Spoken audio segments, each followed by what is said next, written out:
सच्चिदानन्दरूपाय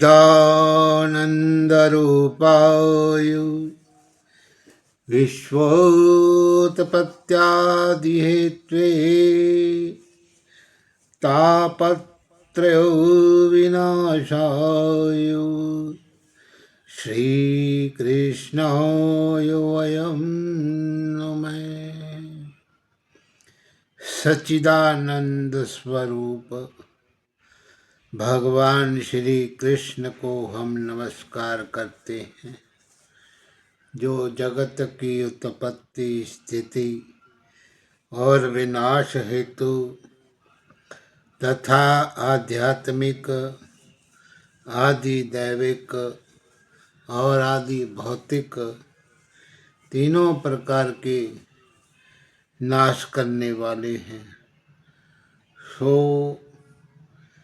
श्री विष्णु भगवान जी, जो कि इस धरती पर फैले हुए पाप को नष्ट करने के लिए सगुण शरीर जन्म लेकर के दुष्ट राक्षसों राजाओं का वध करके पृथ्वी को पापियों के भार से हीन करते हैं और फिर अपने दिव्य दर्शन अपने भक्तों को देकर के कृतार्थ करते हैं।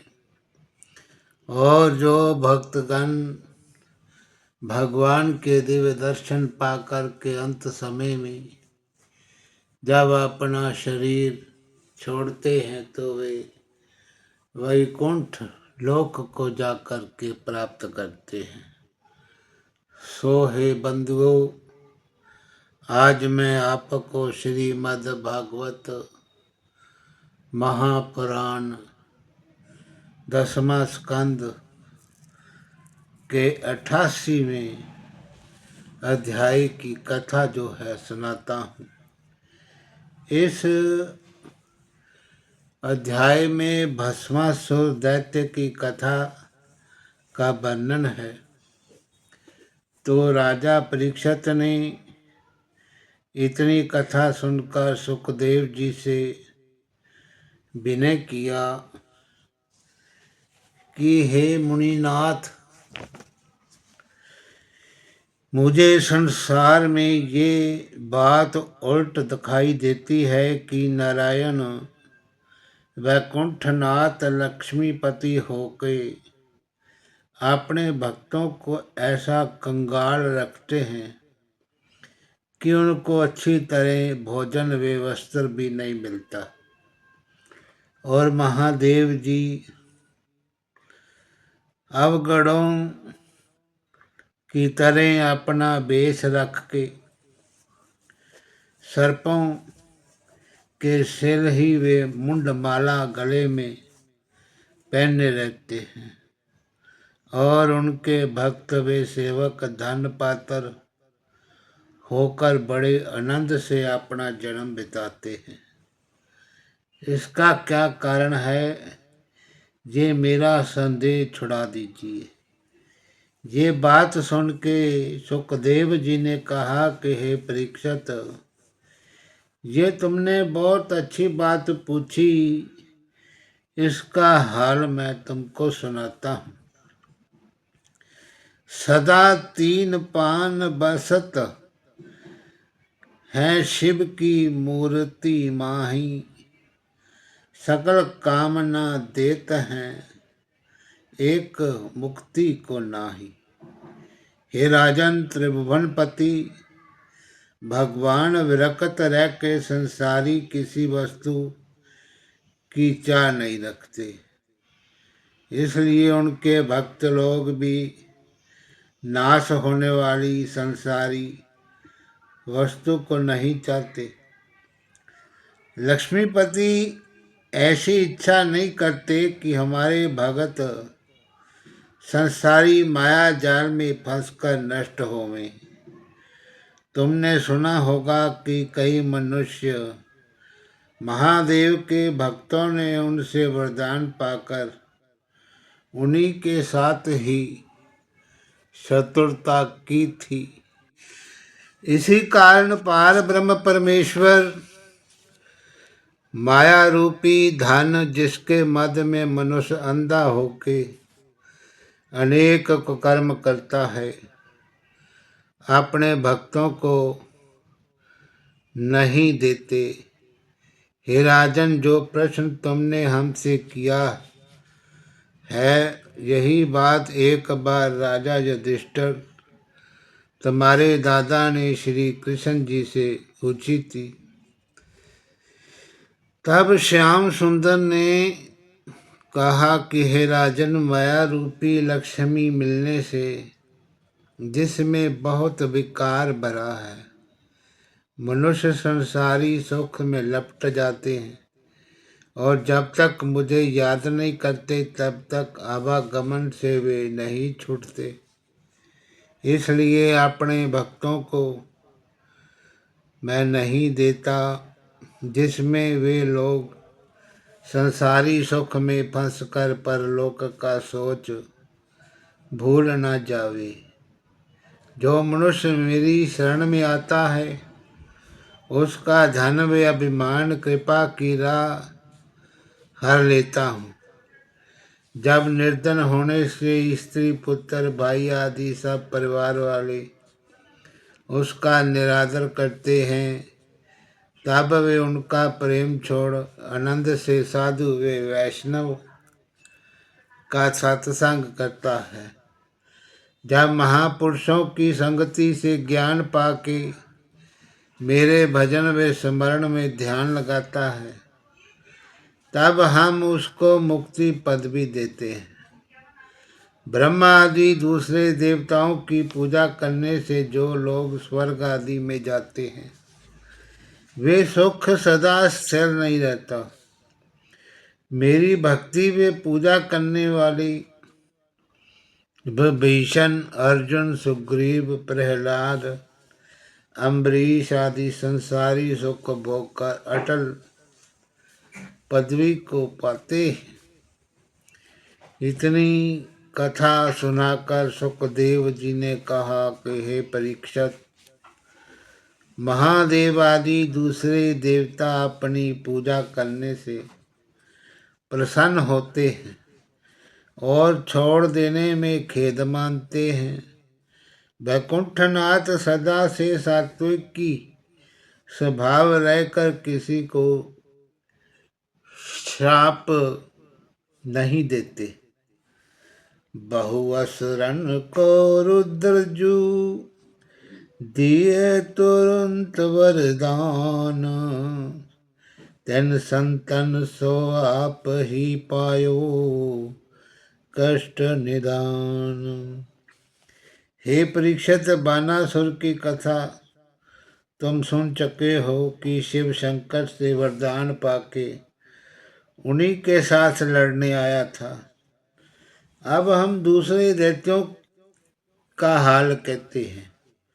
सुनो, एक दिन शुकनी का बेटा महामूर्ख वृकासुर दैत्य तप करने की इच्छा से घर से बाहर निकला।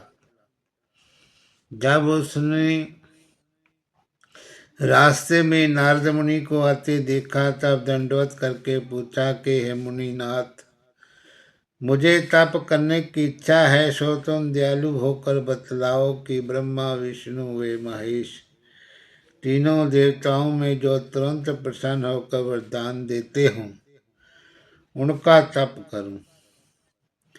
ये बात सुनकर नारद जी बोले कि हे वृकासुर, इन तीन देवताओं में महादेव जी तुरंत वरदान देने वाले हैं और थोड़ा सा अपराध करने में अपना क्रोध क्षमा नहीं करते।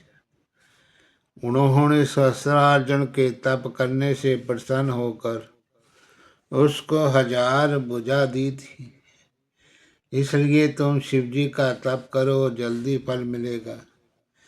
जब नारद मुनि ये बात कह के चले गए, तब वृकासुर उसी समय केदारेश्वर की ओर गया। शिव की मूर्ति थापी करी अग्नि कुंड के तीर, बैठ्यो आसन मार के हो मन लगो शरीर।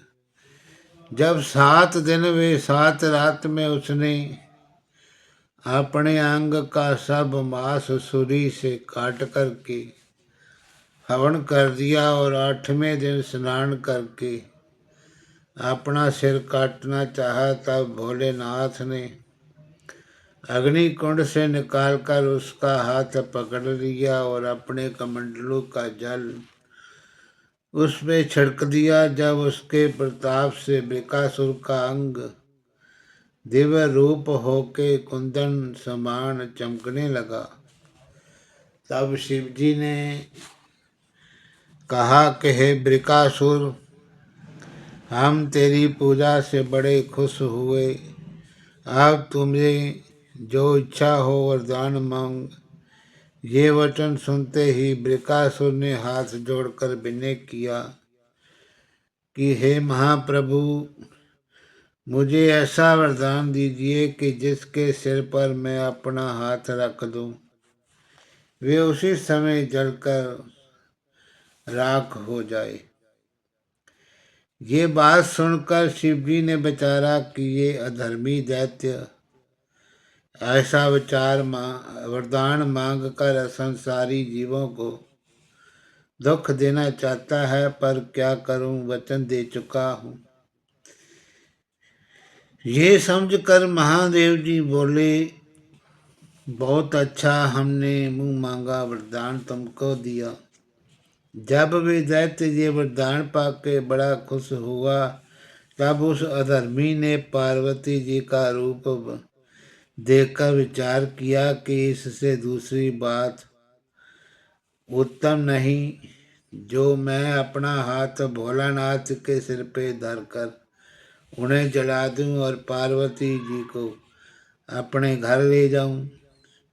जब वे पापी ऐसा विचार करके शिव जी के मस्तक पर हाथ रखने चला, तब महादेव जी सब लोगों की और दसों दिशाओं में भागते फिरे, पर दैत्य ने उसका पीछा नहीं छोड़ा। जब ब्रह्मा आदि कोई देवता शिव जी की रक्षा नहीं कर सके, तब व्याकुल होकर वैकुंठनाथ के सामने दौड़े चले गए और दंडवत करके हाथ जोड़कर विनय किया कि हे त्रिभुवनपति, मैंने ये दुख अपने ऊपर आप उठाया है। जिस उपाय से इस पापी दैत्य के हाथ से मेरे प्राण बचे, वे उपाय कीजिए। ये दीन वचन सुनते ही नारायण जी भक्त हितकारी ने महादेव जी से कहा कि तुम धैर्य रखो, मैं इसका कोई ना कोई उपाय करता हूँ। ऐसा कहकर वैकुंठनाथ ने उसी समय अपने को ब्राह्मण रूप बना लिया और ऋषिवरों की तरह कमंडलू व मृगछाला लिए बृकासुर के पास जाकर उससे कहा कि हे बृकासुर, तू इतना घबराया हुआ कहाँ भागा जाता है? अपना समाचार हमसे तो बतलाओ। जब उस दैत्य ने वरदान पाने और अपनी इच्छा का हाल त्रिभुवनपति से कहा कि तब वैकुंठनाथ ऋषिवर बोले, तू बड़ा अज्ञानवान है। जो महादेव जी की बात, जो विष वे धतूरा खाए, भूतों को साथ लिए मुंडमाला वे सर्पों का हार पहने नंगा फिरा करते हैं, शास्त्रानुसार नहीं चलते, शमशान में बैठे हुए पागलों की तरह हंसते नाचते हैं, उनको सच्चा मानकर के इतना दुख उठाता है। जब से दक्ष प्रजापति ने महादेव को श्राप दिया, तब से सब बातें उनकी सच्ची नहीं होती। इसलिए तुम अपने सिर पर हाथ रख के पहले उस वरदान की परीक्षा कर लो। जब तुम्हारे निकट उनका वचन सच ठहर जावे, तब जो चाहना हो सो उनके साथ करना। ये सुनते ही बृकासुर ने परमेश्वर की माया से वे वचन सच्चा मानकर जैसे अपने सिर पे हाथ रखा, वैसे ही जलकर राख का ढेर हो गया। ये चरित्र देखते ही भोलानाथ प्रसन्न होकर नाचने लगे। देवताओं ने आकाश से त्रिभुवनपति पर फूल बरसाई, अप्सराएं नाचने लगी, गंधर्वों ने गाना सुनाया। उस समय आदि पुरुष भगवान ने महादेव जी से कहा कि ऐसे अधर्मी दैत्य को इस तरह का वरदान देना ठीक नहीं है। जगत गुरु का अपराध करने से वे अपने दंड को पहुंचा। ये बात सुनकर शिवजी ने विनय किया कि हे महाप्रभु, तुम हमारी रक्षा करने वाले हो, इसलिए हमसे अपराध भी हो जाता है। जब भोलानाथ इस तरह बहुत स्तुति वैकुंठनाथ की कर चुके, तब त्रिभुवनपति ने उनको धैर्य देकर विदा किया। इतनी कथा सुनाकर सुखदेव जी बोले, रुद्र मोक्ष लीला सुखदाई, जो जन कहे सुनहि चितलाई, रहे सदा सुख चैन से दुख पावे विनाही, सब पापन से छूट कर मुक्त होत क्षण माही। तो अब आप अगले अध्याय की कथा सुनिए। इसमें भृगु ऋषि वर का लक्ष्मीपति की छाती पर लात मारना के बारे वर्णन है। तो सुखदेव जी ने कहा कि हे परीक्षित, एक समय भृगु आदि सातों ऋषिवर सरस्वती नदी के किनारे बैठे हुए आपस में ज्ञान की चर्चा कर रहे थे।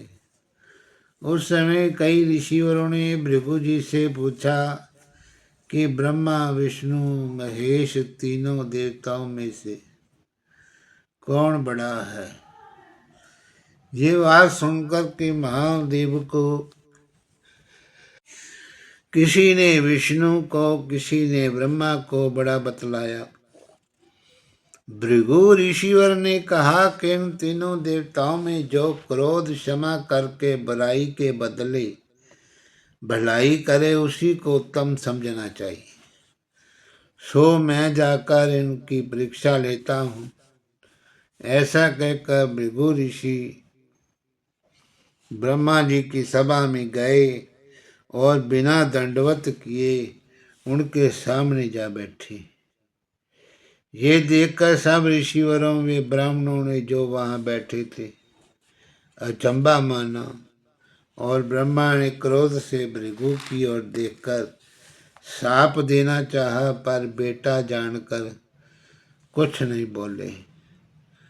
पुत्र आपनो जान कर भय को पते शांति, प्रथम परीक्षा पिता की सुत लीनी यही बांति। जब भृगु ऋषिवर ने रजोगुणवश ब्रह्मा को अपने ऊपर क्रोधित देखा, तब वहाँ से उठकर कैलाश पर्वत पर, जहाँ गौरी शंकर विराजते थे, गए। जैसे भोलानाथ ने अपने भाई भृगुरीश्वर को आते देखा, वैसे ही खड़े हो गए और हाथ पसार कर गले मिलना चाहा। तब ऋषिवर ने महादेव जी से कहा कि तुम अपना कर्म व धर्म छोड़कर शमशान में बैठे रहते हो, इसीलिए मुझे मत छुओ। ये अभिमान पूर्वक वचन सुनते ही जब गौरीपति ने क्रोध से त्रिशूल उठाकर भृगु ऋषिवर को मारना चाहा, तब पार्वती जी ने शिव जी से हाथ जोड़कर विनय किया कि महाराज, ये ऋषिवर तुम्हारा छोटा भाई है, इसका अपराध क्षमा कीजिए। पार्वती के कहने से भृगु ऋषिवर के प्राण बचे। तब भोलानाथ को तमोगुण वश देख के वहाँ से विष्णु भगवान की परीक्षा लेने के लिए वैकुंठ चले गए। वहाँ वैकुंठ कैसा है कि जहाँ सूर्य व चंद्रमा का प्रकाश दिन रात बराबर बना रहता है। वहाँ सब पृथ्वी सुनहली विरतन जड़ित है। 12 महीने तुलसी के वृक्ष, सुगंधित फूल, उत्तम उत्तम फल लगे रहते हैं। अच्छे अच्छे तड़ाग वे बावली कुएं आदि बने हुए हैं। उसके किनारे अनेक रंग के पक्षी बोलते हैं। जब भृगु ऋषिवर ने भेद अड़क बीच महल में जहाँ वे जड़ाऊ पलंग पे सो रहे थे, लक्ष्मी जी उनका पैर दाबती थी, वहाँ घुस कर के एक लात बाईं और छाती में मारी। तब वैकुंठनाथ नींद से चौंक कर ऋषिवर को देखते ही उनका पैर दबाने लगे और चरणों पर गिर कर के विनय पूर्वक बोले कि हे द्विजराज, मेरा अपराध क्षमा कीजिए। मेरी छाती बड़ी कठोर है, आपके चरण कमलों को अवश्य दुख पहुंचा होगा। मुझे तुम्हारे आने का समाचार मालूम होता तो आगे से पहुंचता। आपने दया करके मेरा लोक पवित्र किया। ये जो लात मारी है, इस चरण का चिन्ह सदा अपनी छाती में बना रहने दूंगा। इसमें मुझे कुछ लज्जा नहीं है। जब भृगु ऋषि वर ने ऐसी क्षमा त्रिभुवनपति में देखकर मीठा वचन सुना, तब लज्जित होकर उनकी स्तुति करने लगे। लक्ष्मी जी ने लात मारते समय उनके मन में क्रोध आया, पर वैकुंठनाथ जी के डर से ऋषिवर को कोई श्राप नहीं दिया।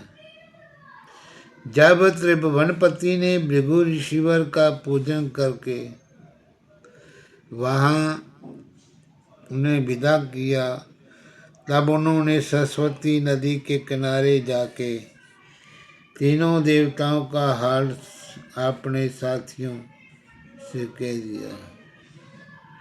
ये समाचार पाते ही सब ऋषिवर और दूसरे देवताओं का पूजन छोड़कर विष्णु भगवान का स्मरण वे ध्यान सच्चे मन से करने लगे।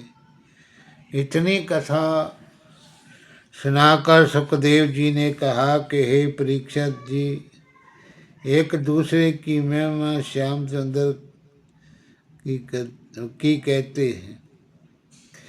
सुनो, द्वारकापुरी में एक ब्राह्मण बहुत शीलवान अपने कर्म में धर्म से रहता था। जब उस ब्राह्मण के यहाँ एक पुत्र उत्पन्न होके मर गया, तब वे अपने बालक की लौथ राजा उग्रसेन के पास ले जाकर कहने लगा कि तुम्हारे अधर्म करने से मेरा पुत्र पिता के सामने मर गया। प्रजा लोग दुख पाते हैं। द्वापर में कलयुग का लक्षण राजा के पाप से होता है। वे ब्राह्मण अनेक दुर्वचन कहने लगा और उसके बाद मरा बेटा उग्रसेन के द्वारे पर रख के अपने घर चला गया। इसी तरह 7 बालक और उस ब्राह्मण के घर में उत्पन्न होकर मर गए। सो वे ब्राह्मण उनकी लौथ को उसी तरह राजा के यहाँ रख आया। जब नवमी बेर उसकी स्त्री के गर्भ रहा, तब उस ब्राह्मण ने राजसभा में जाकर श्याम व बलराम के सामने अति विलाप करके कहा कि हे दीनानाथ, पहले राजा उग्रसेन पापी को धिक्कार है, जिसके राज्य में प्रजा दुख पाती है। दूसरे उन लोगों को धिक्कार है जो अधर्मी की सेवा में रहते हैं। तीसरे मुझे धिक्कार है जो ऐसे पापियों के देश में रहता हूँ, जिनके अधर्म से मेरे पुत्र नहीं जीते। तुम क्षत्रिय होकर के ब्राह्मण का दुख नहीं छुड़ाते। जब उस ब्राह्मण ने राजसभा में खड़े होके अनेक बातें उसी तरह कहीं और श्याम व बलराम प्रद्युम्न आदि किसी यदुवंशी ने उसको उत्तर नहीं दिया, तब अर्जुन जो उस समय वहाँ बैठा था बाण विद्या का घमंड रख के अभिमान पूर्वक बोला कि बड़ी लज्जा की बात है जो उग्रसेन महाराज कहला के ब्राह्मण का दुख निवारण नहीं करते। जिस राजा के देश में गौ ब्राह्मण कष्ट पाते हों, उसका यश व धर्म नहीं रहता। ऐसा कहकर अर्जुन उस ब्राह्मण से बोला कि हे द्विजराज, तुम क्यों इतना रोकर दुख उठाते हो? इन दिनों राजा स्वार्थी होकर गौ ब्राह्मण की रक्षा नहीं करते। तुम्हारे पुत्र जन्मते मरे, पुर के लोग यतन नहीं करें। यद्यपि बहु योधा बसे नगर द्वारिका माही। तद्यपि विद्या धनुष की जानत को नाही। हे ब्राह्मण देवता, अब तुम धैर्य धरकर अपने घर बैठो। जब तुम्हारी स्त्री के बालक उत्पन्न होने का समय आवे, तब तुम मुझसे आकर कह देना, मैं उस बालक की रक्षा करूँगा। ये सुनकर उस ब्राह्मण ने अर्जुन से कहा कि जहाँ श्याम और बलराम व प्रद्युम्न ऐसे शूरवीर बैठे हैं, कुछ नहीं बोलते, वहाँ ऐसे अभिमान पूर्वक वचन तुम कहते हो। तुम्हारी क्या समर्थ है जो मेरे बालक को मरने से बचाओगे? ये सुनकर अर्जुन बोले, मुझे श्री कृष्ण बलभद्र व प्रद्युम्न ने ना समझो। मैं अर्जुन गांडीव धनुष का बांधने वाला हूँ।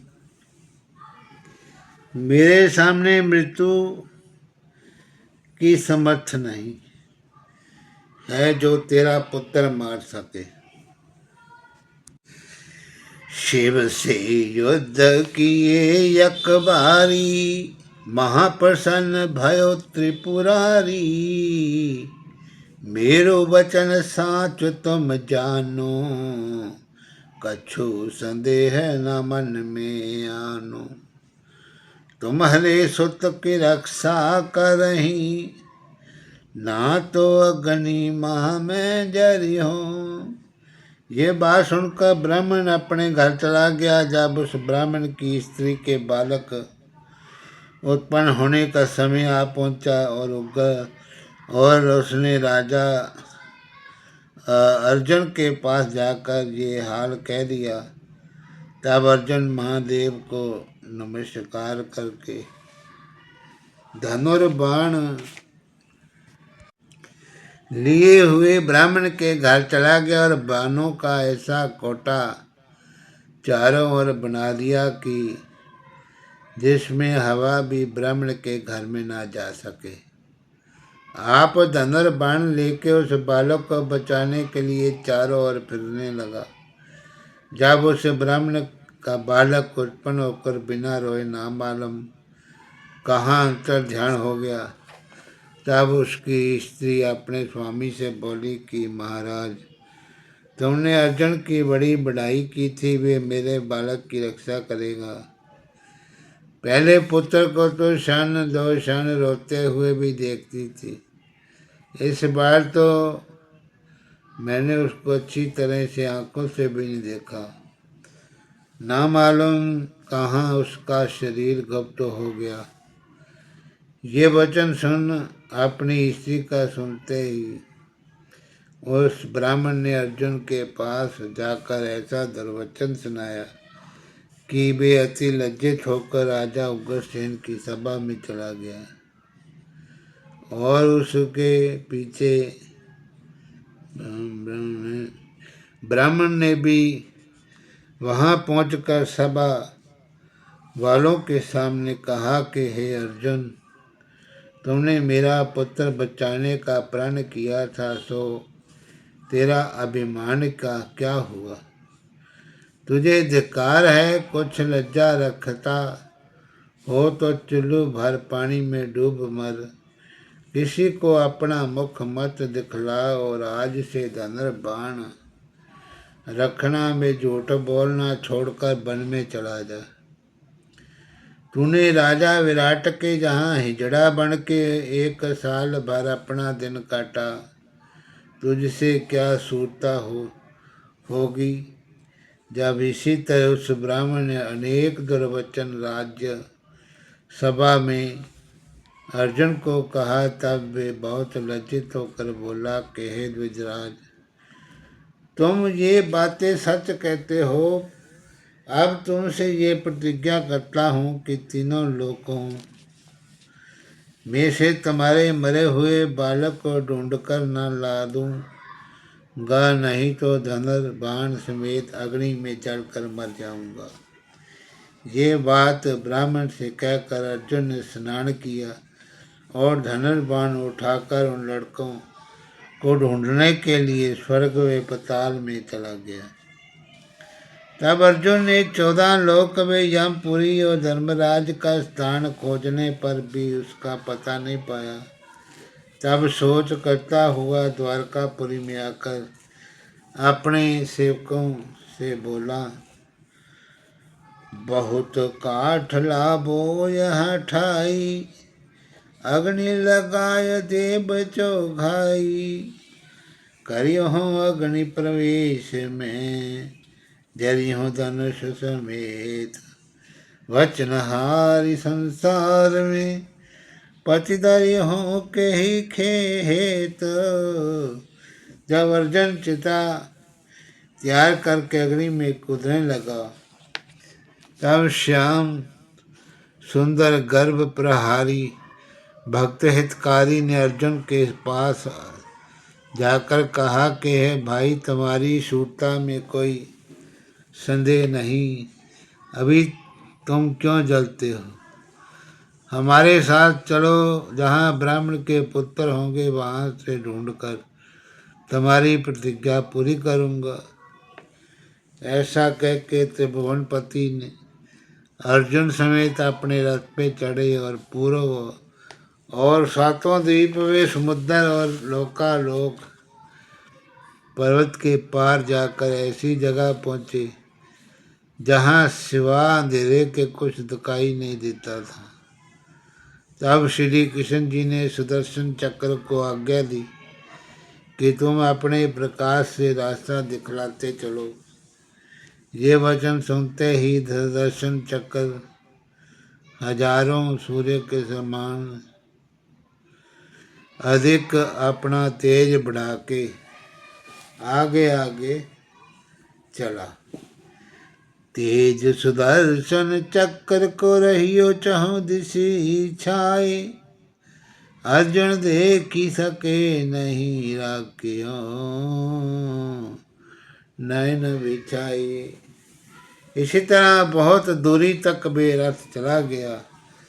वहाँ इस वेग से पानी लहर मारता हुआ दिखलाई दिया, जिस तरह 2 पर्वत आपस में लड़ते हों। जब श्याम सुंदर ने अपना रथ पानी में डाल दिया, तब अर्जुन ने आंखें खोली तो उसे वहाँ एक महल राज रतन जड़ित बहुत लंबा चौड़ा चमकता हुआ दिखाई दिया। जब रथ से उतरकर उतर कर भीतर गए वे दोनों।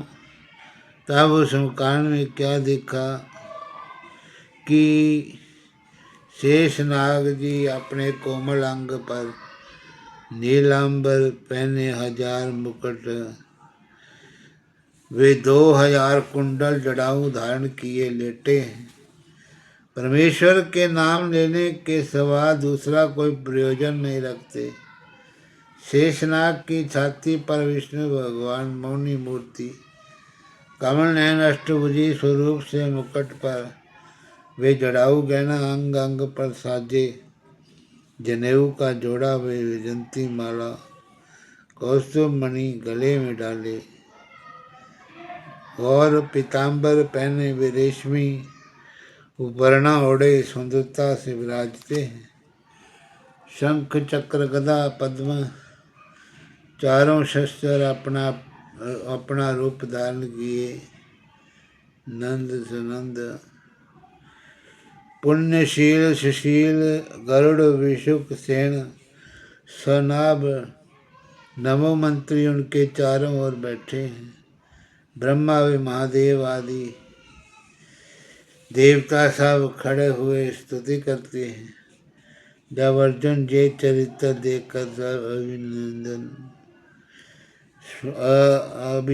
अभिमान स्वरूप अपना सब कुछ भूल गया, तब श्याम सुंदर ने अर्जुन समेत अष्टभुजी स्वरूप के सामने जाके इस तरह उन्हें नमस्कार किया जिस तरह कोई अपनी परछाई को दंडवत करे। उस स्वरूप ने श्याम सुंदर को देखते ही हंसकर कहा कि तुमने 125 वर्ष मृतलोक में रहकर पृथ्वी का बोझा उतारा और मेरी शक्ति से अवतार लेकर बहुत दैत्य व अधर्मियों को मारा। देवता ब्राह्मण वे हरि भक्तों को सुख देकर मुझे प्रसन्न किया। इन दिनों मेरा मन तुम्हें देखने को बहुत चाहता था, इसलिए मैंने ब्राह्मण के बालक को यहाँ मंगाकर अर्जुन से अभिमान पूर्वक वचन कहला दिया कि उसकी प्रतिज्ञा रखने के लिए तुम बच्चे यहाँ आओगे। वे सब बालक यहाँ पर हैं, उनको ले जाओ। ऐसा कहकर जब अष्टभुजी स्वरूप भगवान ने श्याम सुंदर को विदा किया, तब वे आपस में नमस्कार करके ब्राह्मण के लड़कों को लेकर अर्जुन समेत द्वारकापुरी में आए। अर्जुन वे सब बालक उस ब्राह्मण को देखकर अपनी लज्जा छुड़ाई और अपना सिर मुरली मनोहर के चरणों में रख के समझा कि वसुदेव नंदन की दया से मैंने महाभारत किया था, नहीं तो मुझे कोई समर्थ नहीं है जो कर्ण वे भीष्म पितामह आदि वीरों को जीत सकता। इतनी कथा सुनाकर श्री सुख देव जी ने कहा, जो ये कथा सुने धरी ध्यान, उसके पुत्र रहे कल्याण। बोलिए श्री विष्णु भगवान की जय। श्री कृष्ण गोविंद हरे मुरारी, हे नाथ नारायण वासुदेवा, हे नाथ नारायण वासुदेवा, हे नाथ नारायण वासुदेवा। श्री कृष्ण गोविंद हरे मुरारी, हे नाथ नारायण वासुदेवा।